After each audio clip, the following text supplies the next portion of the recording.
کے پاس آیا تھا، ہم نے یکسر اسے مسترد کر دیا تھا. ہم آج بھی اس کو مسترد کرتے ہیں، اور اگر مذاکرات کیے جاتے ہیں افہام و تفہیم کے ساتھ ایک متفقہ ترمیم کی طرف ہم آگے بڑھتے ہیں، تو ہم نے خوش آمدید کہا ہے اس کے لیے. اور 2 روز قبل میں کراچی میں جناب بلاول بھٹو صاحب کے ساتھ ان کے گھر میں بیٹھ کر 4-5 گھنٹے ہم نے اس پر طویل بحث کی. بسم اللہ الرحمن الرحیم. السلام علیکم ناظرین محترم، امید ہے خیریت سے ہوگے. اس وقت پاکستان کی سیاست میں بہت ہی گرما گرم بحث ہونے جا رہا ہے آئینی ترامیم کے حوالے سے، اور دوسری جانب پاکستان تحریک انصاف کے جو لیڈرشپ ہے انہوں نے ملاقات کی ہے خان صاحب کے بارے میں. آج اس پہ تھوڑی سی بات کریں گے.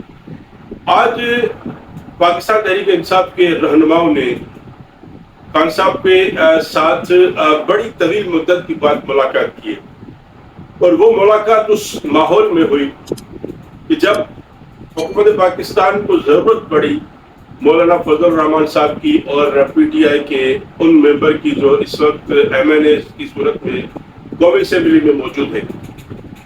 چونکہ اس وقت حکومت اپنا ایڑی چوٹی کا زور لگا رہی ہے اس ترمیم کو پاس کروانے کے لیے. حکومت نے بڑا اعلان تو کر دیا، لیکن اب تک حکومت کے بہت سارے اراکین یہ بتا رہے ہیں پریس کانفرنس کر کے کہ ہمارے پاس نمبر پورے ہیں. لیکن میں دعوے کے ساتھ یہ بات آپ کو بتا سکتا ہوں کہ حکومت پاکستان کے لیے ابھی بھی خطرے کی گھنٹی ہے، ابھی بھی ان کے پاس نمبر پورے نہیں ہیں. اور سب سے بڑی جو مشکل کی بات ہے، یعنی جو حکومت نے ایک ڈرافٹ بنایا تھا کہ یہ پیش ہوگا اور حکومت اسی ترمیم کے ذریعے قومی اسمبلی اور سینٹ سے بل پاس کروائے گی، اس کو مولانا صاحب نے بالکل اڑا کے رکھ دیا. یعنی اب کوئی حکومت کا جو ڈرافٹ ہے وہ نہیں آ رہا. اب جو ڈرافٹ پیش کیا جا رہا ہے وہ مولانا فضل الرحمان صاحب کی معاونت میں ہو رہے ہیں، اور یہ سب جب پیش ہوگا تو مولانا صاحب ہی پیش کریں گے. یعنی اتنا سنگین، اتنی باریکی کے معاملات پہ جب آپ قوم کو گمراہ کرنے کی کوشش کریں گے، جب آپ عوام کو جو مسودے ہیں وہ چھپانے کی کوشش کریں گے، تو پھر اس طرح رسوائی ہوتی ہے، اس کے علاوہ کچھ نہیں ہوتا ہے. بہرحال سب سے پہلے خان صاحب کی بات کرتے ہیں. آج خان صاحب سے جب ملاقات ہوئی تو خان صاحب کا جو احوال بتا رہے تھے بیرسٹر گوہر صاحب، انہوں نے یہ کہا کہ کہیں کہیں حکومت نے تعاون کیا ہے، یعنی ڈاکٹر صاحب پرووائڈ کر دیا، اور خان صاحب کے سیل میں بجلی نہیں تھی، انہوں نے وہ بتا دیا، اس کی مذمت کر رہے تھے. اور باقی جو سہولیاتیں ہیں جن کے ساتھ خان صاحب کو اتنے دن او آئی سی کی میٹنگ کی وجہ سے محروم رکھا، اس کی شکایت کر رہے تھے، وہ انہوں نے بتایا. خان صاحب کی میڈیا تک رسائی نہیں ہے. یعنی جو پاکستان لیول کا کوئی بڑا لیڈر ہوتا ہے، وہ اگر جیل میں ہے تو اس کو سیاست کے حوالے سے خبروں کا ایک جیسے اخبار ہے یا کوئی سوشل میڈیا یا موبائل کے تھرو اس کو ایسی کوئی سرگرمی دینی پڑتی ہے جس سے ان کو بتا سکے، ان کو معاملات پتہ چل سکے. بہرحال ان کی جو معاملات زندگی جیل میں گزر رہی ہے، انہوں نے اس طرح کے احوال اپنے کارکنان کو بتایا اور کارکنان کو شیئر کیا. انہوں نے آخر میں یہ بتایا کہ ہماری خان صاحب کے ساتھ 45 منٹ کی ملاقات ہوئی، جو کہ وقت بالکل کم تھا، تو ہماری جو مشاورت کی آئینی ترامیم کے حوالے سے وہ پوری نہیں ہو سکی. ہم امید کرتے ہیں کہ حکومت پاکستان ہمیں دوبارہ ایک موقع دے گی پیر والے دن، ہم کمپلیٹ بات کر کے پھر حکومت پاکستان کے ہم بتا سکتے ہیں کہ ہم آپ کی ترامیم کے ساتھ حصہ لے سکیں گے یا نہیں. بہرحال حکومت پاکستان بہت جلدی میں کہ کہیں کچھ گڑبڑ نہ ہو جائے، کہیں ہمارے اراکین ہم سے خفا ہو جائے، کیونکہ جو حکومت کرنے جا رہی تھی پہلے دن سے لے کے کل تک کسی کو بھی پتہ نہیں تھا. یہ مولانا فضل الرحمان کی طاقت ہے، یہ مولانا صاحب کا پاور ہے جنہوں نے حکومت سے وہ ڈرافٹ مانگا اور ان میں ان چیزوں کو حکومت سے دور کروایا، کٹوا دیا جو مولانا صاحب جن کی مخالفت کر رہے تھے.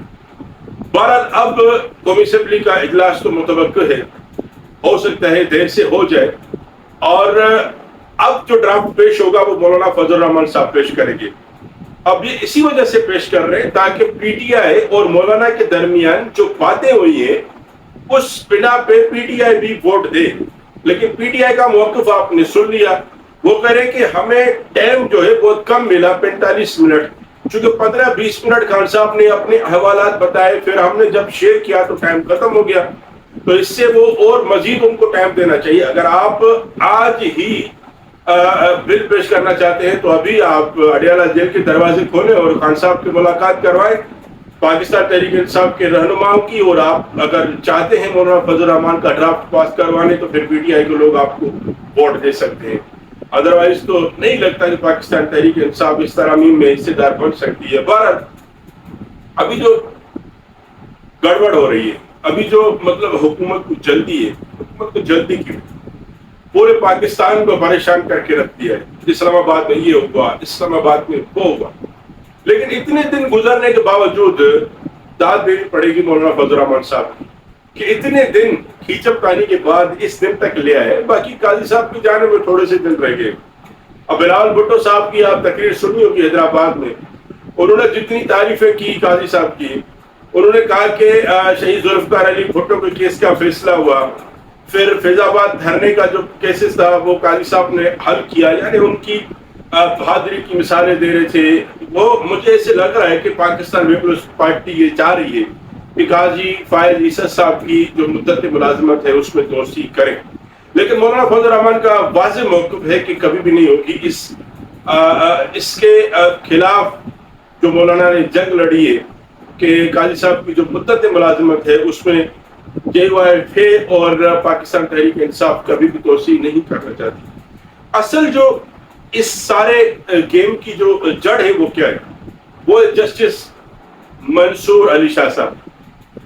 پاکستان پیپلز پارٹی کو نہیں پسند, سید جسٹس منصور علی شاہ صاحب پاکستان مسلم لیگ کو نہیں پسند, اور بھی بہت سارے اداروں کو اور بھی بہت سارے لوگوں کو شاید نہیں پسند. لیکن ابھی تک جو ہوا چل رہی ہے سیاست کی, ابھی تک جو لگ رہا ہے کہ قدرت مہربان ہے جسٹس منصور علی شاہ پہ, ایسا لگ رہا ہے, ایسا محسوس ہو رہا ہے ججز کی طرف سے, وکلا کی طرف سے یہ اعلانات ہو رہے ہیں کہ آئندہ chief justice supreme court of Pakistan justice Mansoor Ali Shah صاحب ہوں گے. تو مجھے ایک بات سمجھ نہیں آ رہی کہ کیا ڈر ہے پاکستان پیپلز پارٹی کو, کیا ڈر ہے پاکستان مسلم لیگ نون کو, کیا ڈر ہے پاکستان ایم کیو ایم کو, کیوں نہیں لگانا چاہتے؟ ہونا یہی چاہیے کہ سیناٹی کے حساب سے ابھی حافظ نعیم الرحمان صاحب کا بیان آیا کہ پاکستان سپریم کورٹ کے ججز کی جو اپنی تعیناتی کی جا رہی ہے وہ من پسند ججز کو لگایا جا رہا ہے. یعنی آپ کی جو کرپشن ہے, آپ کی جو لوٹ مار کی کارستانیاں ہیں, اس کو چھپانے کے لیے آپ اپنی پسندیدہ چیف جسٹس کو لا رہے ہیں تاکہ آپ کو کٹہروں میں نہ کھڑا ہونا پڑے, تاکہ آپ کو جیل کے پیچھے نہ جانا پڑے, تاکہ آپ کو لمبی سزائیں نہ ملے. جب آپ کے مرضی کا چیف جسٹس ہوگا تو پھر تو ایسا ممکن نہیں ہے. پھر آپ یہ بھی یاد رکھ لیجیے, آج آپ کی حکومت ہے, آپ کی مرضی کا چیف آئے گا, کل کسی اور کی حکومت ہوگی, ان کے مرضی کا چیف آئے گا, پھر آپ بھگتیں گے. آج تحریک انصاف بھگت رہی ہے, 3 سال سے بھگت رہی ہے, رہنماؤں سے لے کے کارکنان تک بھگت رہی ہے. وہ اپنا ٹائم نکال چکے, اب آگے آپ کا ٹائم. بہرحال خدا قانون سازی کریں, پاکستان کے حق میں کریں, پاکستان کی عوام کی بقا کی خاطر کریں, اپنی چوری چھپانے کے لیے نہ کریں, اپنی جو کارستانیاں ہیں, اپنا جو کالا دھن ہے اس کو چھپانے کے لیے نہ کریں. خدا کے واسطے عوام کے لیے کریں, ملک و ملت کے لیے کریں, پاکستان کے لیے کریں. کسی ادارے کو داؤ پہ نہیں لگائیں, کسی پاکستان کے سیاستدان کو داؤ پہ نہیں لگائیں. سیاستدانوں کو اغوا کرنا بند کر دیں, ان کو گھروں میں نظر بند کرنا بند کر دیں. ایک کھلے عام فیصلہ کریں, جس کا چاہے جس کو ووٹ دے, اور وہ ہوتا ہے فیصلہ. تب آپ کی مانی جائے گی حکومت کی ہاں حکومت ہے, حکومت نے آئینی ترامیم پاس کرائیے. آپ رات کی اندھیری میں جو اجلاس بلا رہے ہیں, کوئی نہیں مانتا آپ کی بہادری کو. یہی سمجھا جائے گا کہ حکومت ہے, کچھ بھی کر سکتی ہے. ریاست کا پاور سب سے بڑا ہوتا ہے, اپوزیشن بہت ہی کمزور ہوتی ہے جو آپ کو نظر آ رہی ہے. آپ جو کچھ کر رہے ہیں غلط کر رہے ہیں. ہم امید کرتے ہیں کہ پاکستان میں جو آئین و سازی ہوگی مولانا فضل الرحمان صاحب اس کی ڈھال بنیں گے اور قانون کے مطابق جو فیصلے ہوں گے مولانا فضل الرحمان اور پی ٹی آئی مل کے ان کو روکے گی، اور پاکستانی عوام آپ سے امید کرتی ہے کہ جو بھی ہوگا پاکستان کے حق میں ہوگا، جو بھی ہوگا عوام کے حق میں ہوگا۔ بہت بہت شکریہ۔